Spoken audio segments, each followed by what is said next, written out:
उकालीमा जाउँ सुस्तै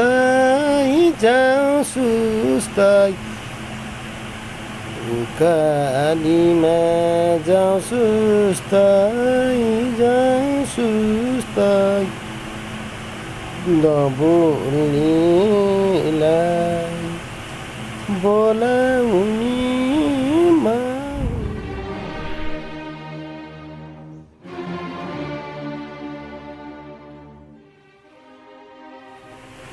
हजुर दर्शक अनि नमस्ते नमस्कार। म अमर बुढा मगर पुनः पनि उपस्थित भइसकेको छु मेरो युट्युब च्यानल अमर बुढा मगरमा पुनः उपस्थित भइसकेको छु। आज चाहिँ म एकजना हाम्रो बाजेलाई लिएर उपस्थित भएको छु।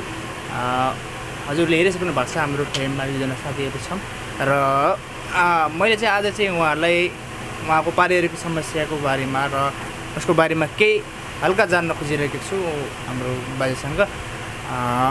हजुर बाजेले हजुरलाई स्वागत छ। हजुर हजुर अनि हजुरको शुभ नाम के पर्यो? मेरो जयराम विक। हजुर एकदमै हजुरको नाम रहेछ, ठिकै छ। र विगत लामो समयदेखि हजुर यहाँ इन्डियामा बस्दै आउनुभएको छ अरे, लगभग 30-32 साल नै भयो भन्ने मैले कुरा सुनेको छु। के कस्तो हजुरले बताउनुहोस्। हजुर भयो 30-32 साल भयो। अब कहिले कहिले पन्जाब बस्यो, कहिले दिल्लीमा बस्यो, कहिले मुम्बई, कहिले गढवाल, हर जग्गा बस्यो। ठिकै छ, अब जहाँ पनि बसेर यही हो, जहाँ आफूलाई राम्रो लाग्छ उहीँ बस्ने हो। ठिकै छ। अहिले दिल्लीमा आफ्नो गुजारा गरिरहेको छ, आफ्नो टाइम पास गरिरहेछ, बच्चाहरू पालिरहेको छ। अब यता घरतिर पनि हेर्ने अहिले थोडा यो बिमारीले गर्दा समय मिलेको छैन। ठिकै छ, अहिले दिल्लीमा टाइम पास भइरहेछ। लगभग यो 30-32 सालको बिचको अन्तरालमा के कस्तो समस्याहरू आइपऱ्यो र के कस्तो सङ्घर्षहरू गर्नु पऱ्यो? सङ्घर्षहरू त धेरै भयो, हेर्नुहोस् बहुत सङ्घर्ष भयो। अब त्यता सङ्घर्षहरू अहिले म बताउन सक्दैन, थोडा कुछ दिनको बादमा बताउँछु। अहिले त्यतिसम्मको सोच पनि छैन, समझ छैन होइन। गर्नु त धेरै सङ्गत भुकियो दिल्लीमा। यत्र बालबच्चा पाल्ने, बालबच्चा यहीँ जन्मे, यहीँ पढाइयो लेखाइयो, बहुत ही सङ्घर्ष भोगियो। त्यही पनि मेरो यो सोच छ कि अब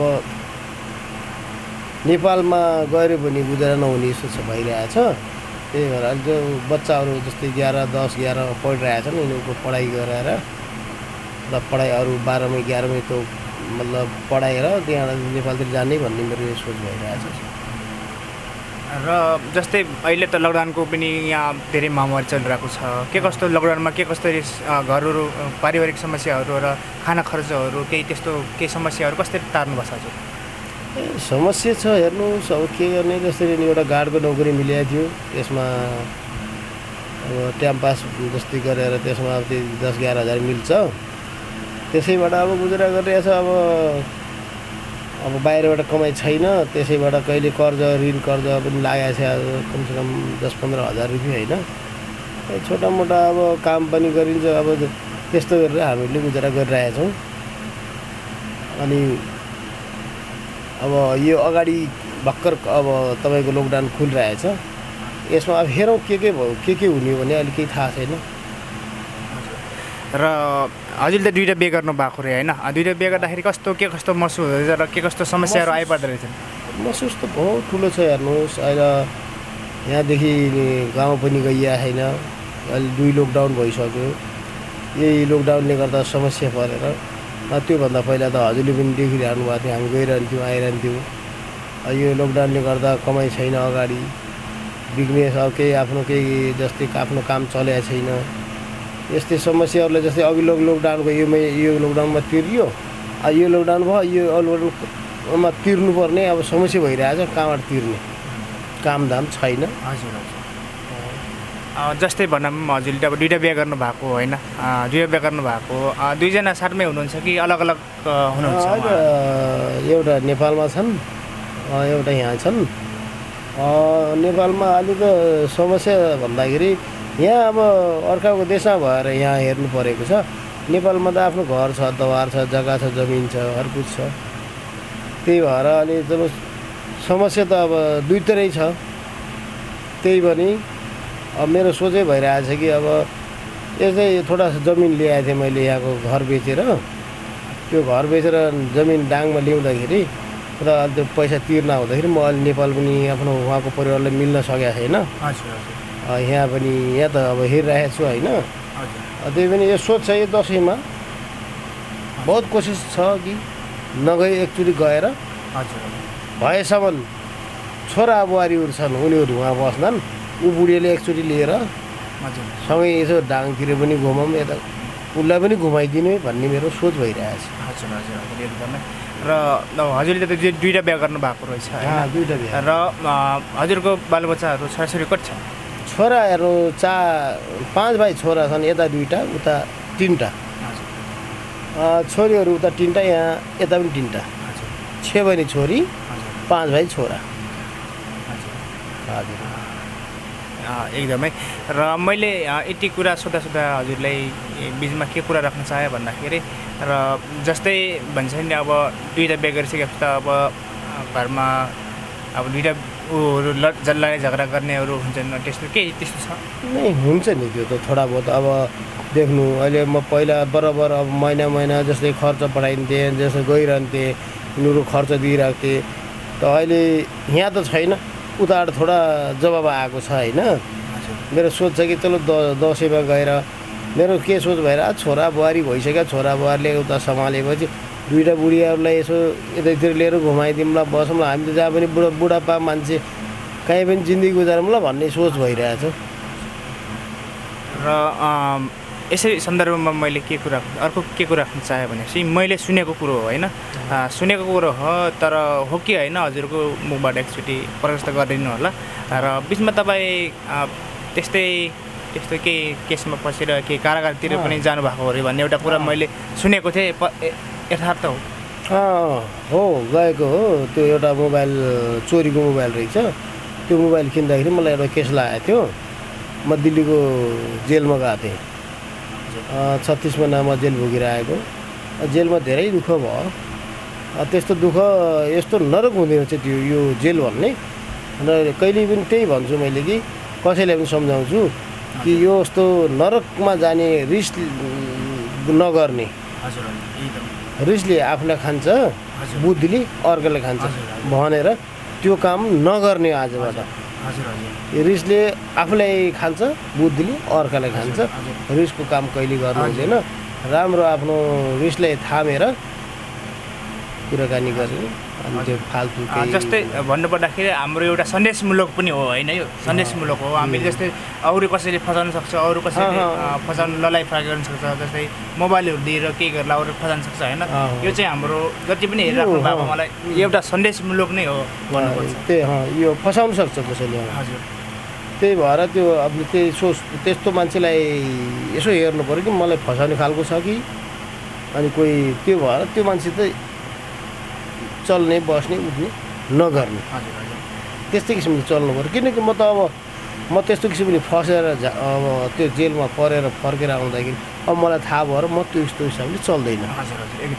म आफ्नो मिहिनेत गर्छु, दिन रातमा ड्युटी गर्छु गार्डको, दिनमा आफ्नो रिक्सा चलाउँछु, म आफ्नो काममा बिजी रहन्छु।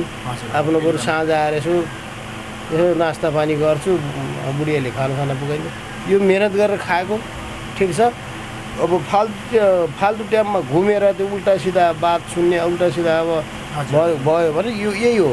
यहीले गर्दा अब त्यहाँ कोही खाने खिलाउने मिल्छ, कोही खाने मिल्छ, त्यसले गर्दा बर्बाद हुन्छ मान्छे। अब म बिजी भयो भने मलाई कोही टेन्सन छैन। आफ्नो बिजी बच्चाको लागि मिहिनेत गरेको छु। भोलि मेरो बच्चाहरू म मरेर गए पनि हो, हामीलाई पाल्यो, पढायो, लिखायो होइन। अगाडि एउटा डाङमा सानो जग्गा किनिदिएको छु सबै 5 भाइको लागि कि उनीहरू चलो म एउटा बाउ हुँ, मेरो चिना किनिदिएको छु, 5 भाइ मिलेर कोही वहाँ बस्छन्, कोही वहाँ बस्छन्, जो पनि गरौँ। म बच्दासम्म त म गराइदिउँ, म बचिनँ उनकै हो सबै। मेरो यति सोच छ। जस्तै भन्नुपर्दाखेरि जस्तै अब तपाईँ त विगत लामो समयदेखि 30 वर्षदेखि जस्तै इन्डियामै बसिरहनु भएको, जस्तै नेपालतिर जाने बेला बौद्धरमा त्यस्तो केही परेसानीहरू र केही तकलिफहरू समस्याहरू के कस्तो आएको थियो? मलाई अहिलेसम्म केही समस्या आएन। किनकि मलाई अब म नेपाल जस्तो नेपाली कहिले भन्दैन, हजुर हेर्दाखेरि देशी जस्तो देखिन्छु के अरे, हजुर मलाई कहिले केही भन्दैन। फेरि मसित सबै प्रमाण छ, यहाँको हजुर हजुर बोर्ड कार्ड छ, तपाईँको आइडी सबै छ, आधार कार्ड छ, हर कुछ छ मसित, पेन कार्ड, दुनियाँभरको प्रमाणमा, मतलब एउटा इन्डियाको बसुमबाजी जस्तै सबै प्रमाण छ मसित। फेरि पनि नेपालको नागरिकता पनि छ मसित, हजुर सबै बुढाबुढीको सबै बिहा दर्ता हर कुछ बनाएर आएको छु। हजुर म यताको पनि उताको पनि हो। अब फेरि पनि हामीले सोच बुढेसकालमा अब नेपालतिर जाऊँ, हजुर हजुर एकदम छोराछोरी जवान भइसक्यो, अब उनीहरूले कमाउँछन्, हामी नेपालतिर यसो हामी अब कति काम गर्ने, कति मिहिनेत गर्ने। हजुर हजुर अब आफ्नो नेपाल आफ्नो देश त आफ्नै हो पनि। आफ्नो देशमा जाऊँ, भोलि छोराछोरी अब पढे लेखा छन्, क्या पो त यहाँ बसेर कमाएर पठाइदिए ठिकै छ, नपठाइदिने अब ठिकै छ, आफ्नो गर्ने धर्म गरिदियो। एकदमै। र यसै सन्दर्भमा अब हामी कार्यक्रमको लास्ट छन् भन्न चाहन्छु, र जति पनि हेरिराख्नु भएका सम्पूर्ण साथीहरूले, जति पनि साथीहरूलाई उहाँहरूलाई के भन्न चाहन्छ हजुर? उहाँहरूलाई बहुत धन्यवाद दिन चाहन्छु। मेरो यस्तो दुःखको देख्ने साथीहरूलाई जो मैले बताएको, किनकि मेरो एउटा कोही गल्ती पनि थियो, अनि थोडा दुःख सन्देशमूलक पनि दुबारा हाम्रो साथीहरूले यस्तो सोच र यस्तो समझ नगर्नु होला, यसैमा मैले धन्यवाद गर्न चाहन्छु। हजुर एकदमै। र अन्तिममा मैले के भन्न चाहन्छु भनेपछि हजुरले दुःख नलागोस्, अन्तिममा मैले के भन्न चाहेँ भने जस्तै भन्नुपर्दाखेरि अहिलेको जो लकडाउनले गर्दाखेरि के कस्तो पारिवारिक समस्याहरू के कस्तो भइरहेको छ, नेपालतिर के कस्तो छ, केही जानकारी? नेपालतिर अहिले त खै केही पत्ता लाग्न सकेको छैन, उसरी ठिकै छन् भन्ने सुनिएको छ होइन। नेपालमा अलिकति परेसानी त छ होला, परेसानी किन नहुने, अब खेतीपाती भएन, अस्ति यो गाउँ पनि भएन भन्ने सुनेको छु होइन। परेसानी त गाउँमा पनि परेसानी छ, अब हामीले पनि यहाँ अब लकडाउनले गर्दा हामीलाई यहाँ परेसानी छ। त्यही पनि अब सोचिरहेको छौँ जसरी जे गरेर हुन्छ, यसो दसैँतिर गएर के छ कस्तो, त्यो त हुन्छ नि त, आज नभए भोलि पर्सि त्यस्तै गर्दै गर्दै गाउँमा चल्छ। अहिले तपाईँको यो दिल्ली सहरमा चल्दैन, दिल्ली सहरमा कसैलाई 1 रुपियाँ 10 रुपियाँ माग्दा 1 रुपियाँ दिँदैन।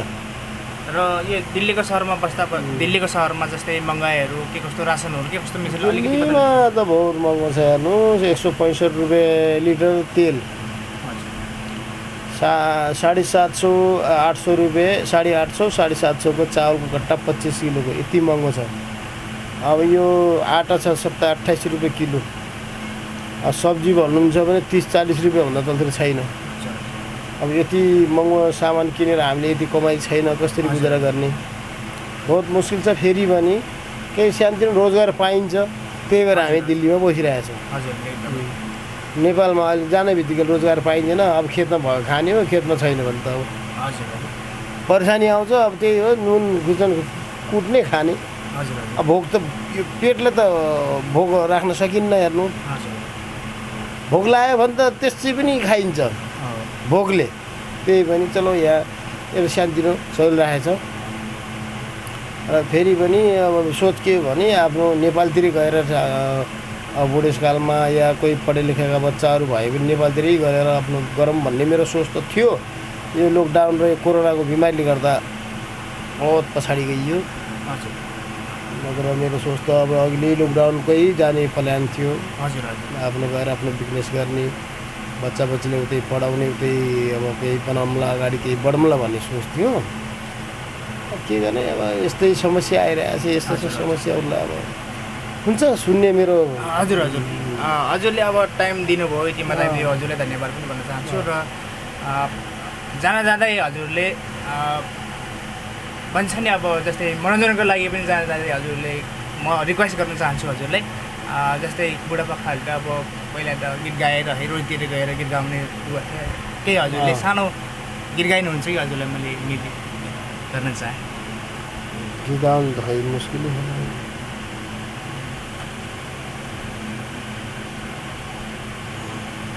हजुरलाई जस्तो हुन्छ यत्रो सानोतिर जस्तै जो हुन्छ नि झेरो टाइपका कोही त्यस्ताहरू सानो हजुरले रिक्वेस्टमा के गीत आउनु त अब उकालीमा जाउँ सुस्तै उकालीमा जाउँ सुस्तै नबोल्नेलाई बोलाउने माउस्तै सरररा पैसा साँचेर आउनु भनानी माया गराइमा पसिनाले पैसा साँचेर। थ्याङ्क यू हजुरलाई, थ्याङ्क यू सो मच। यति मिठो गाइदिनु भयो पुरानो गाना, एकदमै मनै पिघल्ने गाना गाइदिनु भयो। हजुरलाई धन्यवाद छ, हजुरलाई टाइम दिएकोमा हजुरलाई धन्यवाद। अहिले पनि बिदा चाहन्छु। हस् त, हुन्छ, धन्यवाद।